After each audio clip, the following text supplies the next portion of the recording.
आप तक पहुँचने के लिए स्वागत है। लेकर दल बल के साथ में उपस्थित हमें संविधान नहीं मिलता तो आज हमें अपनी बराबरी में कोई बैठाता नहीं साथियों। लोग हमारे हाथ से पानी नहीं पीते और बात तो करना तो दूर की बात हमें अपने साथ लेके नहीं जाते साथियों।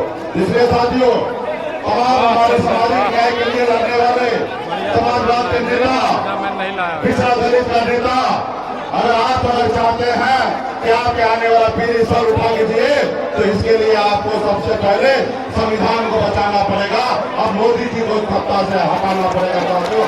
मोदी जी को सत्ता से हटाना पड़ेगा। इसलिए साथियों आज मोदी जी के नजर में हम लोग उनका दुश्मन है। अरे मोदी जी हम आपका दुश्मन नहीं है, आप ही हमारा प्रधानमंत्री हैं। आप 140 करोड़ का जनता का माई बाप है।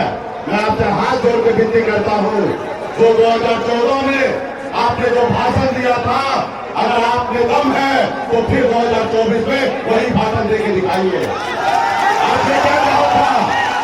आपने कहा था कि युवा बेरोजगार है, हम रोक नहीं देंगे, हर साल 2 करोड़। अभी फिर से आप बोल के दिखाइए और जनता से पूछिए युवा से कि 10 साल में आपने कितना नौकरी दिया। जनता युवा आपको बताएंगे कि आपने मोदी जी हमको कितना नौकरी दिया। आपने कहा कि विदेश से काला धन आएंगे और सबके खाता में 15-15 लाख रुपया दे देंगे। कहा है भाई मोदी जी? सब पैसा अपने खाता में खुआ लिए तो जनता के खाता में क्या पड़ेगा? आपने कहा था किसान का आय को दुगुना करेंगे। तो ये साथियों आपने हर किसी युवा से, किसान से, पिछड़ा से, हर किसी से आपने झूठा वादा करके आपने सत्ता में आ गए और आज हमारा गरीब पिछड़ा समाज आज कहीं कहीं रोड पे घूम रहा है। और आपके लोग कहते हैं कि मोदी जी चावल दे रहे हैं, 5 किलो राशन दे रहे हैं। तो साथियों मैं कहना चाहूंगा मोदी जी अपने घर से नहीं दे रहे हैं, ये देश का संपत्ति है। इससे पहले भी चावल और किरासन तेल मिला करता था और हमें मोदी जी आपका चावल नहीं चाहिए। हमारे बच्चे को नौकरी चाहिए, हमें चावल नहीं चाहिए। हमारे बच्चे को पढ़ने के लिए स्कूल चाहिए, हमें चावल नहीं चाहिए।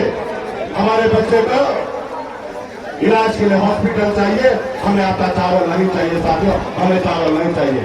इसलिए साथियों आज इनके पास कोई मुद्दा नहीं रहा। इन्होंने इतना झूठ बोला क्योंकि इनके पास अभी कुछ नया बोलने के लिए कुछ भी नहीं बचा है। अभी इनके पास एक कार्ड सिर्फ है हिंदू मुसलमान मंदिर मस्जिद। अरे भाई ये करने के लिए तो 365 दिन है, आप कभी भी कर लीजिएगा। लेकिन आज चुनाव के समय में जनता मालिक है और मालिक के पास आके अपना हिसाब किताब दीजिए। अगर आप पे दम है, अगर आप देश के प्रधानमंत्री हैं, आप पे इंसानियत है, तो आप अपना हिसाब दीजिए, अपना रिपोर्ट कार्ड भेज दीजिए कि 10 साल में आपने कितना नौकरी दिया है, कितना यूनिवर्सिटी बनाया है, कितना एयरपोर्ट बनाया है, कितना विदेश से काला चल रहा है, हमारा किसान भाई आत्महत्या करने से बच रहा है। ये सब नहीं करेंगे लेकिन आप लोगों को गुमराह करेंगे। कल हम अमित शाह जी का भाषण सुन रहे थे, कल वो झंझारपुर में आए और कांग्रेस को गाली दे रहे थे कि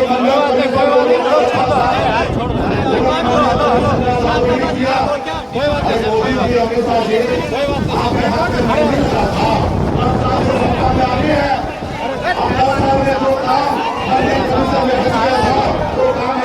चाहिए था लेकिन आपने किया नहीं। आज बाकी लोगों को विपक्ष को आप गाली दे रहे हैं, उसको जेल भेज रहे हैं। आप संविधान को नहीं मान रहे, बनी हुई सरकार को गिरा दे रहे हैं, बड़े विधायक को खरीद रहे हैं। तो कहीं ना कहीं ये जनता का अपमान है साथियों, जनता का अपमान है। और इस समय आ गया है कि आप अपने अपमान का बदला लेने का। फिर आपके बीच में हम लोग आएंगे। अभी कार्यक्रम बहुत है। बहुत बहुत धन्यवाद जितने भी नेतागण आए हैं, दूर दूर तक है। आप सभी को बहुत बहुत धन्यवाद देता हूँ, सभी को धन्यवाद।